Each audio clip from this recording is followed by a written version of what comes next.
আসসালামু আলাইকুম। আমরা ঋতু বর্ণন কবিতাটা দেখব। আমরা স্লাইডগুলোই এমনভাবে গোছায়া দিব ইনশাল্লাহ, যেটার মধ্যে হচ্ছে সব কিছু চলে আসবে, ঠিক আছে?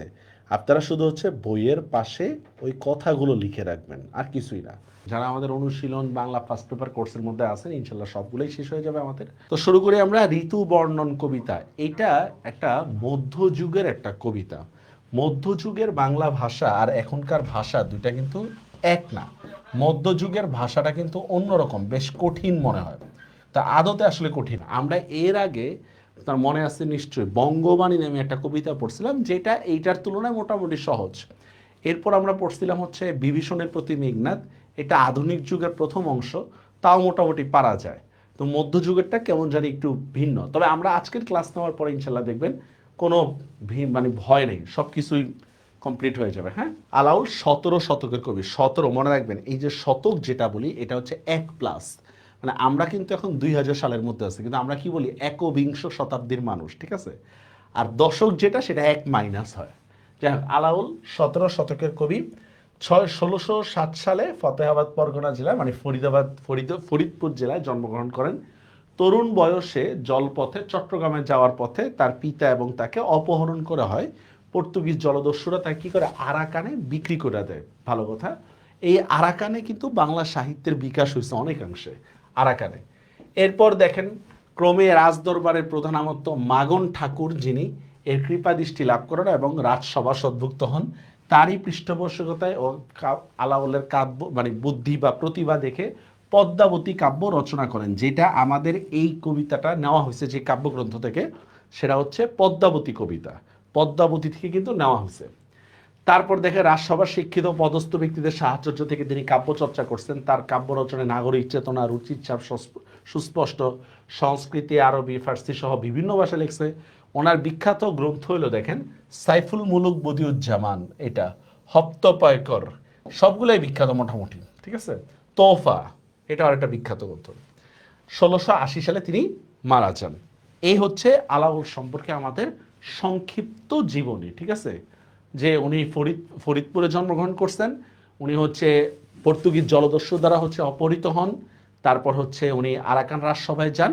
এরপর হচ্ছে যে কি আমরা কি দেখি, যে উনি ওখানে কাব্য কাব্য কি বলে চর্চা করছেন। আর 1680 সালে তিনি মারা গেছেন, শেষ।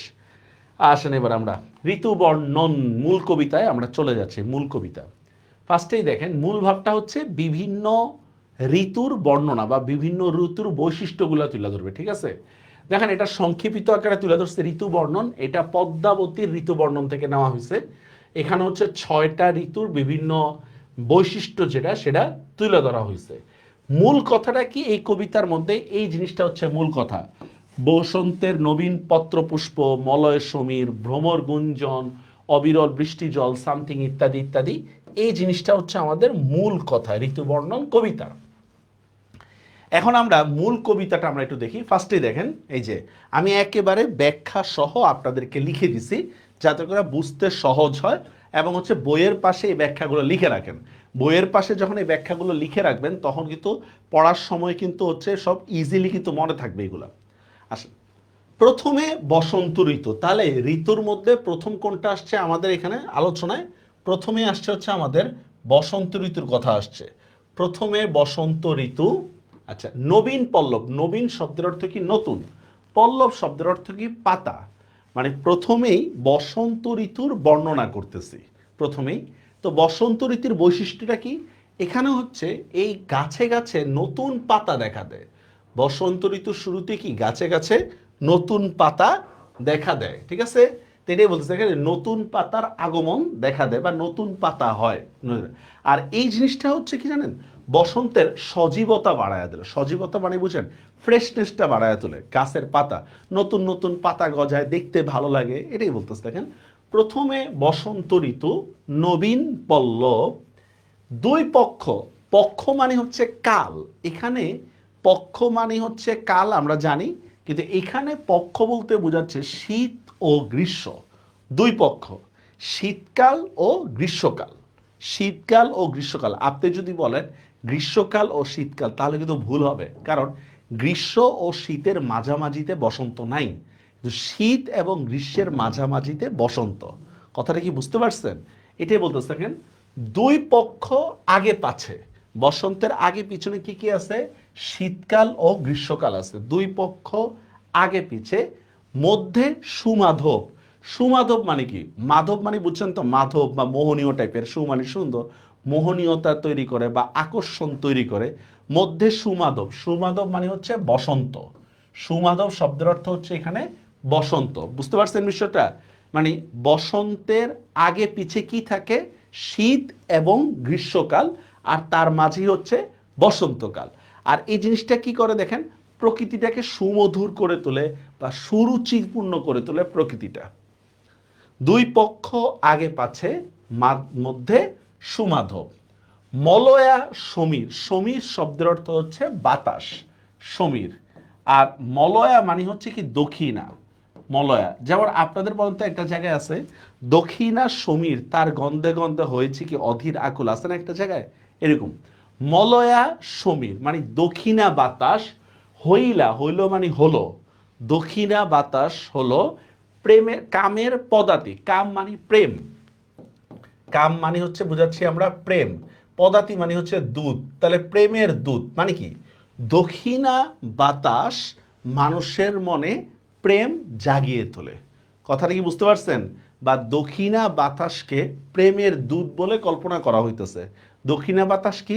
মানুষের মনে প্রেম জাগিয়ে তোলে, অথবা দক্ষিণা বাতাস কি? প্রেমের দুধ। বুঝা গেছে বিষয়টা? মলয়া সমীর হইলা, হইলা মানে হলো, দক্ষিণা বাতাস হলো কামের পদাতি মানে প্রেমের দূত। সোজা বাংলায় বলতে গেলে দক্ষিণা বাতাস মানুষের মনে প্রেম বাড়িয়ে তোলে বা প্রেম জাগিয়ে তোলে। মুকুলিত, মুকুলিত মানে বুঝেন? মুকুল মানে হচ্ছে ফুলে ফলে ভরে যাওয়া। মুকুল মানে বুঝছেন না, আমের মুকুল তো দেখছেন। আমরা মুকুল বলতে শুধু এখানে ফুল ধরবো না, আমরা মুকুল বলতে ফুলও ধরবো, ফলও ধরবো। যেই যেই গাছগুলোর ফল হয় না, সেগুলোর তো কিছু না কিছু ফলের বোটা টাইপের বা ছোট কিছু কলি টাইপের হয়, সেই বিষয়গুলো এখানে বলতে ছোট ছোট অবস্থায়। মুকুলিত কইল, কইল মানে করলো, মানে ফুলে ফুলে ভরে যাওয়া, ফুলে ফলে ভরে যাওয়া, এটা বলতেছে। মুকুলিত কইল তবে বৃক্ষ বনস্পতি। আচ্ছা, বনস্পতি বৃক্ষ বলা হয় হচ্ছে যার ফুল হয় না, এটাই বলতেছে। যে গাছগুলোর ফুল হয় না এটাকে বলা হচ্ছে কি? বনস্পতি। তো এখানে বলতেছে কি? মুকুলিত কইল বৃক্ষ বনস্পতি, মানে গাছ এবং উদ্ভিদগুলোর মধ্যে কি মুকুলে মুকুলে ভরে যায়। গাছ ও উদ্ভিদের মধ্যে কি মুকুলে মুকুলে ভরে যায়। কোন সময় ভরে যায়? এই বসন্তকালে ভরে যায়। বুঝতে পারছেন বিষয়টা? বুঝতে পারছেন? মুকুলিত কইল তবে বৃক্ষ বনস্পতি, গাছ ও ফুল, গাছপালা ও উদ্ভিদ কি মুকুলে বা ফুলে ফলে ফলে ফলে ভরে যায়, মুকুলে মুকুলে ভরে যায়। কুসুমিত, কুসুমিত মানে হচ্ছে, কুসুম মানে কি? পুষ্প মানে ফুল, কুসুমিত মানে হচ্ছে ফুলে ফুলে ভরে যাওয়া। কুসুমিত কিংসুক, কিংসুক মানে কি? পলাশ ফুল। সঘন মানে হচ্ছে ঘন হয়ে যায়, সঘন মানে ঘন হয়ে যায়। বন লাল, তাহলে অর্থটা কি হচ্ছে দেখেন, পলাশ ফুলের ঘন বা ঘন পলাশ ফুলের কারণে, ঘন, এই দেখেন ঘন পলাশ ফুলের কারণে বন লাল হয়ে ওঠে। ঘন পলাশ ফুলের কারণে কি বন লাল হয়ে ওঠে, মানে মনোমুগ্ধকর পরিবেশের কথাটা বলতেছে। দেখেন এই যে কুসুমিত মানে কি? ফুলে ফুলে ভরে গেছে। কিংসুক মানে হচ্ছে পলাশ ফুল, সগন মানে ঘন হয়, বনলাল মানে বনলাল। তার মানে কি? ঘন পলাশ ফুলের কারণে বন লাল হয়ে যায়। বুঝা গেছে বিষয়টা? বন লাল হয়ে যায়। আচ্ছা, তারপর দেখেন পুষ্পিত সুরঙ্গ। সুরঙ্গ শব্দের অর্থ হচ্ছে শোভনীয়। স্যার, এটা কিন্তু সুরঙ্গ না, এটা সুরঙ্গ মানে শোভনীয় বা মনোমুগ্ধকর, যেটাকে আমরা বলি। পুষ্পিত সুরঙ্গ। মল্লী মানে হচ্ছে বেলি ফুল, মল্লী শব্দের অর্থ হচ্ছে বেলি ফুল। লবঙ্গ চিনেন তো, এক ধরনের মশলা, লবঙ্গ, এটাও কিন্তু এক ধরনের মশলা বা দেখতে কিন্তু অন্যরকম লাগে। আর হচ্ছে গুলাল, গুলাল মানে কি বলেন তো? যে আবির যেটাকে আমরা বলি, বা গুড়া রং যেটা আছে না, এটাকে বলে হচ্ছে গুলাল। তাহলে অর্থটা কি হচ্ছে দেখেন, আবার শব্দের অর্থ বলতেছি। পুষ্পিত মানে হচ্ছে ফুলে ফুলে ভরে গেছে, সুরঙ্গ মানে হচ্ছে শোভনীয় হয়ে উঠেছে, মল্লী মানে হচ্ছে বেলি ফুল, লবঙ্গ, গুলাল, লবঙ্গ হচ্ছে ধর মশলা, গুলাল মানে হচ্ছে আবির বা গুড়া রং। তাহলে পুরাটা অর্থ হচ্ছে দেখেন, বেলি ফুল, লবঙ্গ ও রঙিন আবিরের সাজে প্রকৃতি নতুন রূপ ধারণ করে। এই যে প্রকৃতি নতুন রূপ ধারণ করে, এটা কিন্তু আমার এই লাইনের মধ্যে নাই। এটা আমরা মানে হচ্ছে কি মানে কি বলতেছে, এটা অর্থ মিলানোর জন্য আমরা বলতেছি কি বেলি ফুল, এই দেখছেন মল্লি ফুল, বেলি ফুল, লবঙ্গ, এই যে লবঙ্গ ও রঙিন আবিরের সাজে, ঠিক আছে, প্রকৃতি নতুন রূপ ধারণ করে। বেলি ফুল, লবঙ্গ ও রঙিন আবিরের সাজে প্রকৃতি নতুন রূপ ধারণ করে। তারপর দেখেন ভ্রমরের ঝংকার, মানে ভ্রমরের গুঞ্জন শোনা যায়। বর্ষাকাল আসলে ভ্রমরের গুঞ্জন শোনা যায়, এটাই বলতেছে। ভ্রমরের ঝংকার, কোকিল কলরব, কোকিলের ডাকও শোনা যায়। বর্ষাকাল আসলে একদিকে ভ্রমরের গুঞ্জন শোনা যায়, আবার কি কোকিলের ডাকও শোনা যায়। শুনিতে যুবক মনে, মানে এই যে ভ্রমরের ডাক ও কোকিলের কলরব, এটা শুনতে যুবক মনে জাগে অনুভব। অনুভব মানে এখানে প্রেম বা ভালোবাসা, বুঝতে পারছেন? এখানে প্রেম বোঝাচ্ছে। ভ্রমরের ডাক ও কোকিলের, ভ্রমরের গুঞ্জন ও কোকিলের ডাক শুনে মনে প্রেম জাগে। কথাটা কি বুঝতে পারছেন? ভ্রমরের ঝংকার, কোকিল কলরব, শুনিতে যুবক মনে জাগে অনুভব। এটা বলতেছে দেখেন, ভ্রমরের গুঞ্জন ও কোকিলের ডাক শুনে কি যুবক মনে কি প্রেম জাগে। নানা পুষ্পমালা গলে পড়ে হরষিত।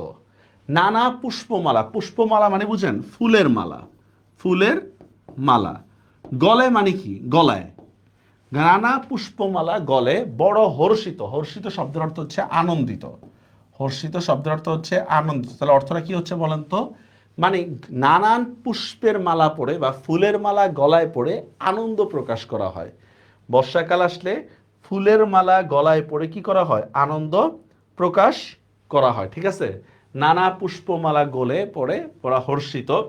বিচিত্র বসন, বসন শব্দের অর্থ কি বলেন তো? পোশাক।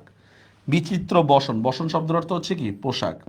বিচিত্র বসন অঙ্গে, মানে পোশাক, বিচিত্র ধরনের পোশাক আমরা পরি। বর্ষাকাল আসলে অনেক নতুন নতুন জামা কাপড় পরা হয়, এটাই বলতে দেখেন। বিচিত্র বসন, বসন মানে বিচিত্র বসন আমরা পরি। অঙ্গে চন্দন চর্চিত, অঙ্গ মানে কি শরীর, চন্দন চর্চিত মানে এখানে চন্দন চর্চা করে, মানে সাজগোজ করে। মানে নানা ধরনের পোশাক আমরা পরি এবং কি অনেক সাজগোজ করি বসন্তের সময়। বুঝা গেছে বিষয়টা? নানান পোশাক পরি এবং কি অনেক সাজগোজ করি। বাংলা দ্বিতীয় পত্রের কোর্স তো এটা না, হ্যাঁ, বাংলা দ্বিতীয় পত্রের কোর্স তো আলাদা, বাংলা দ্বিতীয় পত্রের। আর এখানে এটা বলার কি আছে? আপনি জানেন না কোনটা কোন কোর্স। একটু বুঝতে পারছেন? বর্ষাকালের ইয়াটা বুঝতে পারছেন? নানা পুষ্পমালা, নানান ফুলের মালা গলায় পড়ে হর্ষিত, হর্ষিত মানে হচ্ছে আনন্দিত। নানান পুষ্পের মালা গলায় পড়ে কি খুব আনন্দ পাই আমরা। আর কি বিচিত্র বসন, নানা ধরনের আমরা পোশাক আশাক পরি। অঙ্গে চন্দন চর্চিত, চন্দন চর্চিত মানে সাজগোজের উৎসব। চন্দন মানে শরীরে কি করে? সাজগোজ, চন্দন দিয়ে সাজগোজ করে। ওকে, এরপর দেখেন নিধাগ সময়, নিধাগ মানে গ্রীষ্মকাল। যেমন আমাদের একটা লাইন আছে, বলতে পারেন আপনারা, আমি আকুল নিধাগ তিয়াসা, মনে আছে? আমি আকুল নিধাগ তিয়াসা, যেটা বিদ্রোহী কবিতার মধ্যে আছে। নিধাগ সময়ে মানে গ্রীষ্মকালের সময় অতি প্রচণ্ড তপন, তপন মানে সূর্য, তপন শব্দের অর্থ সূর্য। তাহলে কি বলেন তো? গ্রীষ্মের সময় সূর্যের তাপ বেড়ে যায়। অতি প্রচণ্ড মানে বুঝেন তো প্রচুর পরিমাণে, তপন মানে সূর্যের তাপ বোঝাচ্ছে বা সূর্য বোঝাচ্ছে।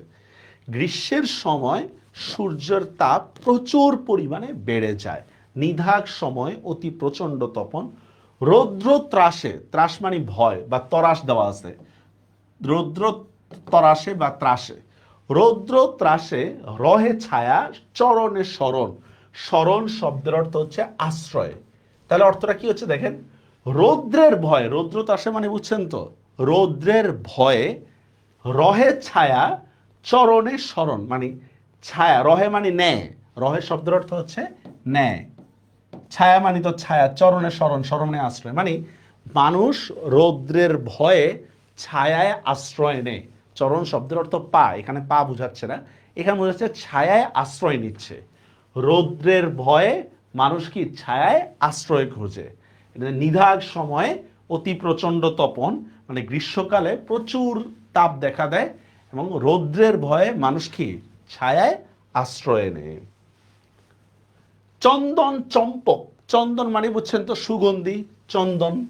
চম্পক মানে চাপা ফুল, লিখে দিচ্ছি আমরা। চন্দন, চম্পক, মাল্য, মাল্য মানে মালা, চাপা ফুলের মালা। মলয়া পবন, মলয়া পবন মানে হচ্ছে দক্ষিণা বাতাস। মলয়া ফার্স্টেই গেছিল কিন্তু এরকম, মলয়া পবন। তাহলে অর্থটা কি হচ্ছে বলেন তো? চন্দন, চাপা ফুলের মালা এবং কি দক্ষিণা বাতাস। তাহলে অর্থটা পুরোপুরি আমরা কিভাবে করতে পারি দেখো? চন্দনের সুগন্ধি, চাপা ফুলের মালা ও দক্ষিণা বাতাস মনে প্রশান্তি আনে। এই যে মনে প্রশান্তি আনে, এটা কিন্তু আমাদের এই কবিতার লাইনের মধ্যে নেই, এটা আমরা অর্থ মিলানোর জন্য আমরা বলবো এভাবে। চন্দনের সুগন্ধি, চাপা ফুলের মালা ও দক্ষিণা বাতাস মনে প্রশান্তি ডাকে বা প্রশান্তি আনে, ঠিক আছে। সতত দম্পতি, সতত মানে সর্বদা, সতত শব্দের অর্থ হচ্ছে সর্বদা। দম্পতি মানে তো দম্পতি, ঠিক আছে, জামাই বউ। সঙ্গে, সর্বদাই কি দম্পতিদের সঙ্গে দেখা যায়। ব্যাপিত মানে ব্যাপ্ত, ব্যাপ্ত মানে বুঝছেন, মানে যেটা সর্বত্র বিরাজ করতেছে বা ছড়িয়ে আছে। মদন মানে হচ্ছে কামদেব। তার মানে কি দম্পতিদের মধ্যে সবসময় কি প্রেম বেড়ে যায় বা প্রেম বিগলিত হয় বা উত্থিত হয়, ঠিক আছে। মানে বোঝাচ্ছে গরমের উষ্ণতার সাথে সাথে প্রেমের উষ্ণতাও কি দম্পতিদের মধ্যে অনেক বেশি দেখা যায়। গ্রীষ্মের তীব্রতার সাথে সাথে প্রেমের উত্তাপটাও কি মানুষের মধ্যে অনেক বেশি দেখা যায়, দেখছেন। সতত দম্পতি সঙ্গে, সতত দম্পতি মানে সবসময় দম্পতির মধ্যে দেখা যায় যে সঙ্গে ব্যাপিত মদন, মদন মানে হচ্ছে কামদেব। যেমন আপনারা অপরিচিতা গল্পের মধ্যে পড়ছিলেন, মনে আছে পঞ্চস্বরের কথা, মনে আছে পঞ্চস্বর। এই পঞ্চস্বরের অপর নামে কিন্তু কি মদন বা কামদেবের কথা বলতেছি, পঞ্চস্বর। তো প্রকৃতির উত্তাপ কি করে প্রেমের উষ্ণতা আরো বাড়িয়ে তোলে। এই হচ্ছে আমাদের গ্রীষ্মকাল সম্পর্কে বলা। কে আছেন বলেন, একটু বুঝছেন পড়া? স্যার প্রতি টপিক টু টপিক এক্সাম নেওয়া যাবে না, এক্সাম পরে। দেখেন একটা জিনিস বলি, আজকে আমি মনে করেন একটা কবিতা পড়ালাম, কালকে এটার উপর এক্সাম নিলাম, আপনি তো সবই পারেন, এক মাস পরে। মানে এই ফেক কনফিডেন্সটা এসে কী লাভ বলেন? আমরা তো প্র্যাকটিস শিট দিচ্ছি, প্র্যাকটিস শিটটা সলভ করেন। ফেক কনফিডেন্স আমি দেখাইতে পারবো না তো। আপনি আজকে মনে করেন অপরিচিতা পড়ছেন, আমি কালকে যদি এক্সাম নিই বা 5 দিন 2-4 দিন পরে যদি এক্সাম নিই, আপনি খুব ভালো পারবেন, এখানে কোনো সন্দেহ নেই। তা আপনি 2 মাস পরে কি পারবেন সেটা বলেন, 3 মাস পরে কি পারবেন সেটা বলেন, ঠিক আছে। আপাতত এক্সামের জন্য আপনারা প্র্যাকটিস শিট দেখেন, এটাই হচ্ছে সলিউশন। আর যখন আমরা রেগুলার এক্সাম নেওয়া শুরু করবো তখন এক্সামগুলো দিবেন। দেখা যায় যে রেগুলার এক্সামগুলো যখন নিই তখন এক্সাম দেয় না, স্যার আমার তো মনে নেই। তো আমি যখন পরীক্ষা দিব এইচএসসির সময়, তখন আমার ওইটা মনে রাখতে হবে না? আমার আমার মনে করে পরীক্ষা দিতে হবে না বলেন? এই যে অ্যাডমিশন স্টুডেন্টরা ধরা খায় কেন? ব্যাপক ধরা খায় কেন? ধরেন আমি আজকে সন্ধি পড়লাম, সে কি করে সন্ধির পিছনে যে ওই যে প্রশ্নোত্তর যেগুলো থাকে সেগুলো সে কমপ্লিট করে, সে সব পারে। আমি তো সন্ধি সব পারি। যখন সন্ধির সাথে সমাস আর প্রকৃতি প্রত্যয় এগুলো পড়ানো হয়ে যায় 1 মাস পরে, 1 মাসের মধ্যে, তখন ব্যাটকা বসে থাকে আমি তো কিছুই পারি না। ফেক কনফিডেন্স আনবেন না। আচ্ছা, পাবন সময়, পাবন মানে বুঝেন? পাবন মানে হচ্ছে প্লাবন। পাবন শব্দের অর্থ হচ্ছে প্লাবন সময়, মানে বৃষ্টির সময় বা বর্ষার সময়, ঠিক আছে। প্লাবন সময় ঘন ঘন গর্জিত মানে মেঘ গর্জন করে, মেঘ গর্জন করে, ঠিক আছে, মেঘ গর্জন করে। তো বলতেছে কি বর্ষার সময় প্রচুর পরিমাণে মেঘ গর্জন করে, বর্ষার সময় প্রচুর পরিমাণে মেঘ গর্জন করে। নির্ভয়ে বরিশে জল, বরিশে মানে বুঝেন বর্ষণ, বরিশের শব্দের অর্থ হচ্ছে বর্ষণ। জল মানে কি পানি, মানে মানে নির্ভয়ে বা এক নাগা কি পানি বর্ষণ হইতেই আছে, মানে জল পানি পড়তেই আছে। চৌদিক মানে চারিদিকে, চৌদিক শব্দের অর্থ হচ্ছে চারিদিকে। পূরিত মানে হচ্ছে পরিপূর্ণ। বুঝা গেছে বিষয়টা? চৌদিকে নির্ভয়ে বরিশের জল মানে এক নাগারে বাকি নির্ভয়, মানে একটানা বৃষ্টি পড়তেই থাকে, ঠিক আছে। নির্ভয় মানে কোনো ভয় নেই, প্রকৃতি আবার কাকে ভয় পাবে?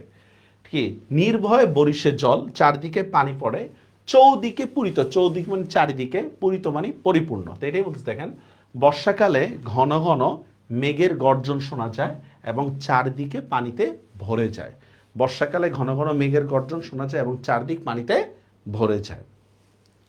ঘোর শব্দে কৈলাসে, কৈলাস হচ্ছে হিমালয়ের একটা চূড়া, হিমালয়ের একটা চূড়া। এখন দেখেন হিমালয় হচ্ছে একটা নির্জনতম একটা জায়গা, ওইখানে যা যদি আপনি গান গান উচ্চাঙ্গ সঙ্গীত গান, কেমন হবে না? পুরা হিমালয় কেঁপে উঠবে না? কি বলেন? ঠিক বর্ষাকালের মধ্যে বৃষ্টির আওয়াজ শুনে মনে যেন কাইপা উঠে মানুষ, এই টাইপে বলতেছে।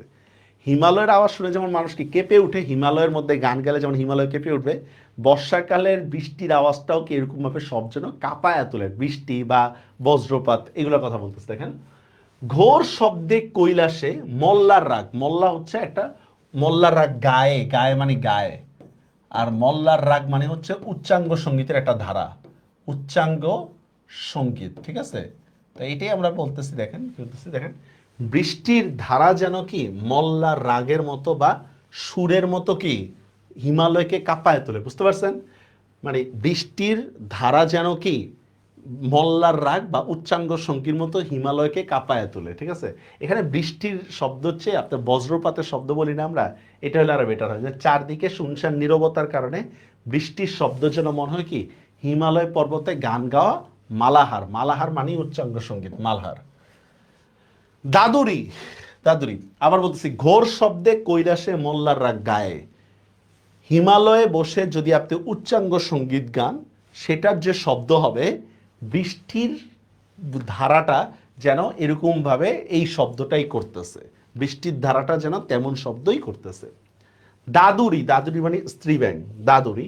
শিখিনি মানে ময়ূরী, দাদুরি শিখিনি রব, রব মানে ডাক, রব শব্দের অর্থ ডাক, মানে ময়ূর এবং ব্যাঙের ডাক। অতি মন ভায়ে, ভায়ে মানে হচ্ছে ভাব জাগায়, মানে ব্যাং ও ময়ূরীর ডাক কি মনে ভাব জাগায়। বর্ষাকালে ব্যাঙের ডাক ও ময়ূরীর ডাক কি মনে ভাব জাগায়, ঠিক আছে? এই হচ্ছে দাদুরি শিখিনি রব অতি মন ভায়ে, মানে ব্যাং ও ময়ূরের ডাক কি মনে ভাব জাগায়। কীটকুল রব পুরি, কীটকুল মানে হচ্ছে কীট পতঙ্গ, কীট পতঙ্গ, ঠিক আছে? যত কীট পতঙ্গ আছে, কীটকল রব, রব মানে ডাক, ডাক শব্দ মানে কীট পতঙ্গের ডাক। পুনি মানে পুনরায়, পুনি শব্দের অর্থ হচ্ছে পুনরায়, বারবার শোনা যায়, মানে বারবার এটা বলতেছে। কীটকুল রব পুনি ঝংকারে ঝংকারে, মানে কীট পতঙ্গের আওয়াজ বারবার শোনা যায়, বুঝতে পারছেন? কীট পতঙ্গের আওয়াজ বা ঝংকার কি বারবার সুর করে ডাকে বা বারবার শোনা যায়। শুনিতে যুবক চিত্ত, যুবক চিত্ত মানে যুবকের মন, হর্ষিত ডরে, মানে এই কীট পতঙ্গের আওয়াজ শুনে যে কোনো যুবকের মন, হর্ষিত মানে হচ্ছে আনন্দিত, আর ডর মানে হচ্ছে ভয়। বুঝা গেছে বিষয়টা? কি বলতেছে, শুনিতে যুবক চিত্ত হর্ষিত ডরে, মানে প্রকৃতির সুর শুনে কি মনে আবেগ ও রহস্য তৈরি করে, প্রকৃতির সুর কি করে মনে আবেগ ও রহস্য তৈরি করে, বা আমরা বলতে পারি ভয় তৈরি করে, ঠিক আছে? হঠাৎ করে পোকার ডাক বা এগুলা এগুলা যেমন একদিকে আনন্দ দেয় প্রকৃতির সুর, আবার কি একটা ভয়ও জায়গায় বা রহস্য জায়গায়, ঠিক আছে? ব্যাঙের ডাক, সাপ কামড়াইতে পারে, বা অন্য কোনো মানে হচ্ছে কেউ নানা কোনো একটা বিপদ হইতে পারে, সামথিং এই বিষয়গুলো, বা পানিতে পড়ে যেতে পারেন, এটাও একটা কথা। কীটকুল রবপুনি ঝংকারে ঝংকারে, কীট পতঙ্গের ডাক বা কীট পতঙ্গের শব্দ বারবার শোনা যায়, শুনিতে যুবক চিত্ত হর্ষিত ডরে, এটা শুনে কি যুবকের মনকে আনন্দিত হয়, আবার কি ভয় পায়। আইলো শারদ ঋতু, শারদ মানে বুঝেন শরৎ, শরৎ।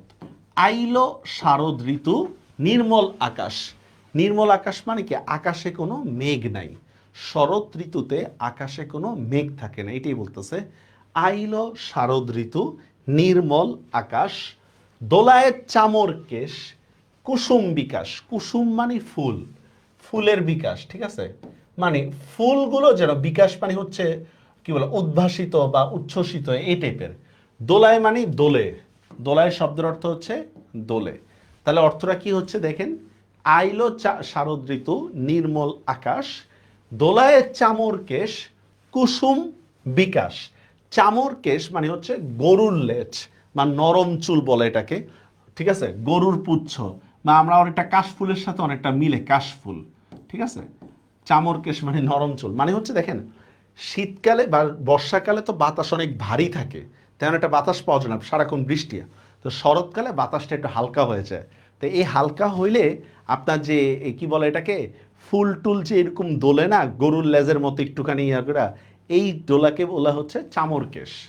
কি বলা হচ্ছে দেখেন, দোলায় চামর কেশ কুসুম বিকাশে, ফুলগুলো যেন গরুর লেজের মতো হালকা দুলে।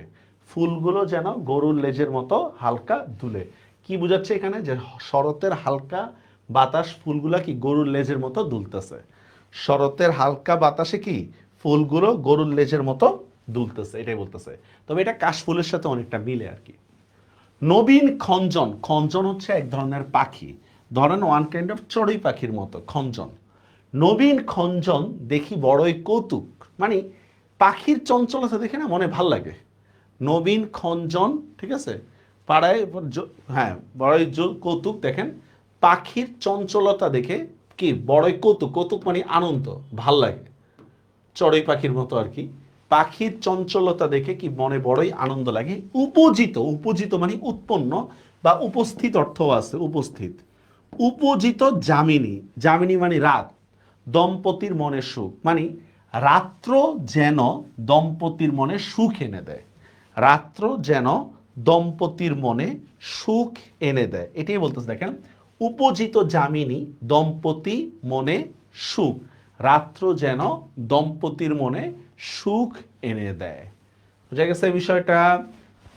নবীন খঞ্জন দেখি বড়ই কৌতুক, মানে পাখির চঞ্চলতা দেখে মনে খুবই ভাল লাগে, আর শরতের রাত্র যেন কি দম্পতির মনে সুখ আরো বাড়িয়ে দেয়। প্রবেশে হেমন্ত ঋতু শীত অতি যায়। হেমন্ত ঋতু আসলে, প্রবেশে মানে আসলে, ঠিক আছে, প্রবেশ মানে হচ্ছে আসলে বা প্রবেশ করলে, যাই বলি না কেন, প্রবেশে বা এলে, আসলে না বলে এলে দিই, হ্যাঁ, তাহলে আসলে দিয়ে আবার ঝামেলা পড়বেন আপনারা, এটা ভুল। হেমন্ত ঋতু প্রবেশ করলে বা হেমন্ত ঋতু এলে শীত অতি যায়, মানে শীত পড়া শুরু করে। শীত অতি যায় মানে এটা বিপরীত অর্থ দ্বারা করে, যে শীত পড়া শুরু করে বা শীত যাইতে থাকে, আসতে থাকে আর কি। পুষ্পতুল্য তাম্বুল, তাম্বুল মানে পান, তাম্বুল শব্দের অর্থ হচ্ছে পান। পুষ্পের মতো পান, পুষ্পতুল্য পান অধিক সুখ হয়, মানে পান খেতে বা পানের দোলা দেখতে ভাল লাগে অনেক। তো শরৎ ঋতু নিয়ে, হেমন্ত ঋতু নিয়ে খুব বেশি বলে নাই, যদিও ধান টান নিয়ে অনেক কিছু বলতে পারতো। কি বলতেছে দেখেন, হেমন্ত ঋতু আসলে শীত পড়া শুরু করে, পুষ্পতুল্য তাম্বুল মানে ফুলের মতো, তাম্বুল মানে এই ফুলের মতো। পান তো আসলে ফুল না, ফুল দেখে যেমন মানুষ আনন্দ উপভোগ করে, তেমনিভাবে পান দেখো কি করে, পান দেখে এবং খেয়ে মানুষ আনন্দ উপভোগ করে। পুষ্পতুল্য তাম্বুল অধিক সুখ হয়, মানে পানের লতা দেখে ও খেতে আনন্দ অনুভব করে, যেমনটা আমরা ফুল দেখে আনন্দ অনুভব করি। ঠিক আছে, তারপর আসেন শীতের তরাসে, তরাসে মানে ভয়ে, শীতের তরাসে রবি তুরিতে লুকায়, তুরিতে মানে দ্রুত, তুরিতে শব্দের অর্থ দ্রুত, তরাসে মানে হচ্ছে ভয়। তো শীতের ভয়, রবি মানে সূর্য, তুরিতে মানে দ্রুত লুকায়। শীতের ভয়ে সূর্য খুব তাড়াতাড়ি অস্ত যায়, শীতের ভয়ে সূর্য খুব তাড়াতাড়ি অস্ত যায়। এটাকে আমরা বলতে পারি শীতের সময় দেখবে দিন ছোট হয়ে যায়, শীতের সময় দিন ছোট হয়ে যায় না, এটাই। শীতের তরাসে রবি তরিতে লুকায়, অতি দীর্ঘ সুখ নিশি পলকে পোহায়। সুখ নিশি মানে বুঝেন রাতের সুখ, রাতের সুখ যেটাকে আমরা বলি, মানে রাতের অতি আরামদায়ক সুখ বা দীর্ঘ রাতের সুখ পলকে মানে মুহূর্তেই, পলকে মানে কি মুহূর্তেই, পোহায় মানে শেষ হয়ে যায়, মানে দীর্ঘ রাতের আরামদায়ক যে সুখ এটা কি মুহূর্তেই শেষ হয়ে যায়। মানে শীতের দিনে আমরা ঘুমাই তাড়াতাড়ি, উঠি দেরি করে, ঠিক না, বিছনা ছাড়া উঠতে মন চায় না, ঠিক আছে, ফজরের নামাজ আমরা পাই না অনেক সময় শীতকালে। এটা বলছে দেখেন, অতি দীর্ঘ সুখ নিশি পলকে পোহায়, মানে দীর্ঘ রাতের যে আরামদায়ক সুখ সেটা কি খুব দ্রুতই শেষ হয়ে যায়। পুষ্পসজ্জা ভেদ ভুলি বিচিত্র বসন, পুষ্পসজ্জা মানে বুঝছেন তো ফুলের বিছানা, পুষ্পসজ্জা ভেদ মানে ফুলের বিছানাটা কি পুষ্পসজ্জার মতো লাগে, মানে পুষ্পের সজ্জা। ভেদ ভুলি বিচিত্র বসন, ঠিক আছে, মানে পুষ্পসজ্জা যে আপনার যে আরামদায়ক বিছানার কথা বলতেছে, ফুলের মতো আরামদায়ক বিছানা, এটা বলে পুষ্পসজ্জা। ভেদ ভুলি বিচিত্র বসন মানে বিভিন্ন পোশাক পরার যে একটা প্রয়োজনীয়তা, এগুলো আমরা সব ভুলে যাই। শীতের দিনে আমরা আসলে বিছনা ছাড়া উঠতেই চাই না, বিভিন্ন পোশাক পরতে হবে, নতুন কাপড় পরতে হবে, এগুলা কোনো চিন্তা থাকে না, শীত নিবারণটাই থাকে আমাদের উদ্দেশ্য। এ বলছে দেখেন, পুষ্পসজ্জা ভেদ ভুলি বিচিত্র বসন, মানে ফুলের মতো আরামদায়ক বিছনা ছেড়ে অন্যান্য পোশাক পরতে আমাদের ইচ্ছা করে না, ফুলের মতো আরামদায়ক বিছনা ছেড়ে। উড়ে উড়ে, উড়ে উড়ে মানে কি জানেন, একসাথে সবাই মিলে কোনো কাজ করা। উড়ে উড়ে কিন্তু কোনো অর্থ নাই। উড়ে উড়ে কোনো ওরে ওরে ওরে ওরে আমরা বলি না, ওরে ওরে ওরে এদিকে আয়, এই টাইপের উড়ে উড়ে এখানে কোনো অর্থ দিচ্ছে না। মানে উড়ে উড়ে একটা যে সবার মধ্যে যে একত্র হয়ে যে শীত নিবারণ করা, আমরা যে চুলায় যে হাত হাত পোহাই, আগুনে হাত পোহাই, ঠিক না, তারপর যে গরমে বা রোদ্রের মধ্যে সবাই বসে থাকি, এটাই বলতেছে একসাথে যে একটা উৎসব মুখর পরিবেশ, ওটার কথা বলতেছে। দেখেন, উড়ে উড়ে মানে ওরে ওরে মানে উৎসব মুখর পরিবেশে এক হইলে শীত নিবারণ। সবাই এক হয়েছিল কেন? শীত নিবারণে নেমে পড়ে। শীত যেমন আগুন পোহায় অনেকে, সূর্যের দিকে পিঠ করে বসে থাকে, বা আর অনেক কিছু হইতে পারে। উড়ে উড়ে এক হইলে শীত নিবারণ, মানে সবাই এক হয়ে শীত নিবারণে নেমে পড়ে। কাফুর, কস্তুরী, চুয়া, জাবক, সৌরভ। তো এই সময় মানুষ অনেক সুগন্ধি ব্যবহার করে। কাফুর মানে কি? সুগন্ধি। ধরেন আমরা ন্যাপথলিন আছে না, ন্যাপথলিন টাইপের আর কি, এক ধরনের ন্যাপথলিন, এটা এক ধরনের সুগন্ধি আর কি। কস্তুরী মানে হচ্ছে হরিণের নাভি থেকে এক ধরনের সুগন্ধি, এটা বিভিন্ন বড় লোকেরা ব্যবহার করে, আমরা কখনো এগুলো দেখিনি, আমরা জানি না। ধরেন পারফিউম টাইপের কস্তুরী। চুয়াও হচ্ছে এক ধরনের সুগন্ধি, চুয়া। জাবক, জাবক হচ্ছে আলতা, জাবক, ঠিক আছে। আর সৌরভ মানে হচ্ছে মানে চারিদিকে সুগন্ধি ছড়ায় পড়ে। মেয়েরা বিশেষ করে কি করে, শীতের দিন সময় একটু বেশি সাজে, এটা বলছে, পারফিউম ইউজ করে। যেমন ইউরোপিয়ানরা দেখবেন প্রচুর মানে পারফিউম ইউজ করে, শীতে গোসল করে না, ইচ্ছা মতো পারফিউম ইউজ করে। কাফুর, কস্তুরী, চুয়া, জাবক, সৌরভ মানে চারিদিকে শীতের একটা মোহময় পরিবেশ ছড়িয়ে পড়ে, বা সুগন্ধিময় একটা পরিবেশ ছড়িয়ে পড়ে। দম্পতির চিত্তেত, চিত্তেত মানে চিত্তে বা মনে, এই ত মানে হচ্ছে এ, ত মানে হচ্ছে এ, দম্পতির মনে চেতন অনুভব, চেতন মানে ভালোবাসা, ঠিক আছে। তার মানে কি, শীতের যে সুগন্ধি, এটা দম্পতির মনে, আমরা যে পদ্মাবতী বলেন আর আলাউল এরিয়া বলেন, দম্পতির মনে কি ভালোবাসা তৈরি করে। বোঝা গেছে বিষয়টা? কাফুর, কস্তুরী, চুয়া, জাবক, সৌরভ মানে চারিদিকে সুগন্ধ ছড়িয়ে পড়ে, এবং শীতের এই ইয়ার কারণে হচ্ছে কি দম্পতির মনে ভালোবাসা জেগে ওঠে বেশি করে। এগুলো পরীক্ষায় আসে না, মানে এগুলা গুরুত্বপূর্ণ আর কি। এবার অনুধাবনমূলক কোশ্চেন স্যার, এগুলো আপনাদের নিজেদের পড়ে নিতে হবে, এর বাহিরে আসবে না আপনাদের, এর বাহিরে আসবে না। ক্লিয়ার? এগুলা এগুলো আর কিছু নেই। ওকে স্যার, এই ঠিক আছে, আজকে তাহলে এতটুকু ইনশাল্লাহ।